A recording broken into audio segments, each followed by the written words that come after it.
Detectives arrived in Wairika, California on July 14th, 2008 to arrest Jodi Arias. Now, what the jury does not know is that visual surveillance actually showed the defendant packing clothes that night as if she was leaving. And that is just one piece of the prospective evidence from the police incident report that the jury, at least at this point, hasn't heard about. It's out of session. Joining me now with more of what is in that report is in-session correspondent and attorney Beth Karras and criminal defense attorney, former federal prosecutor from the Arizona jurisdiction, Jeff Jacobson. All right, everybody, let's look at all of this and then discuss it. First of all, Mesa detectives on July 14, 2008, they flew to Wairika, California to arrest Jodi Arias for first-degree murder. 9 p.m. that night, detectives arrived at the home of Arias' grandparents. Visual surveillance showed that Arias was packing clothes as if she was leaving. 9:45 p.m., Arias was inside a vehicle parked in front of the residence talking with someone who appeared to be her mother. Arias' mother later drove away.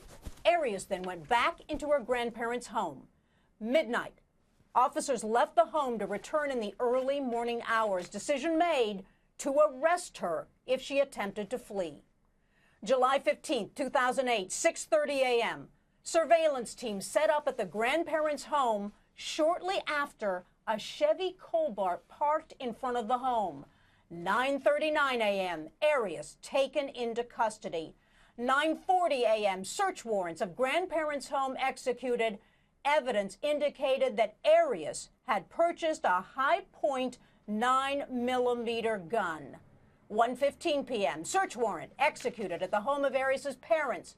Box of .25 caliber ammunition was found during the search. .25 caliber ammunition was not found at the grandparents' home. 2:25 p.m., search warrant on the Chevy Cobalt executed. Arias' luggage and personal effects had been placed inside the vehicle. A box of 9mm ammunition was found inside a suitcase containing Arias' clothing. No firearm was found. 2 knives found inside boxes of books, Arias' books, in the car. August 2008, Arias' mother asked about a high-point 9mm that Arias had hidden in a vehicle. August 2008, a Hertz employee recovers a 9mm gun while servicing the vehicle in San Francisco, California. It was the vehicle Arias had rented in Wairika. Police determined the weapon was purchased after Travis Alexander was killed. All right, Beth Karras, this is interesting, amazing information. The jury has not heard it. Could the prosecutor, do you believe, have brought it into the case in chief, or do you think it could be a part of the rebuttal case?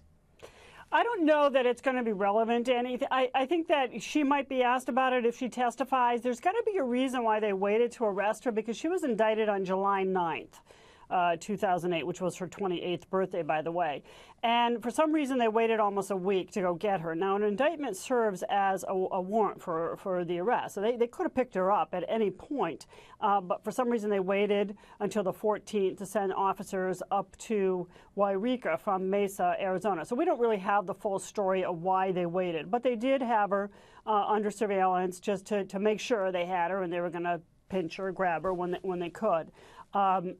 You know, I'm not sure why they even waited till the 15th instead of just picking her up on the 14th and keeping her under surveillance.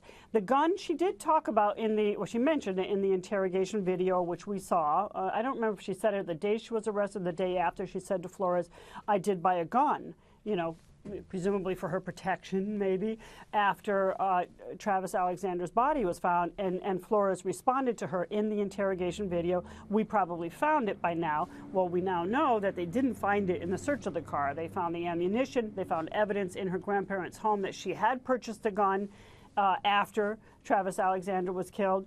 And the gun was found by the car rental employee. So I don't know where in the car she had it hidden, but she had it hidden pretty well.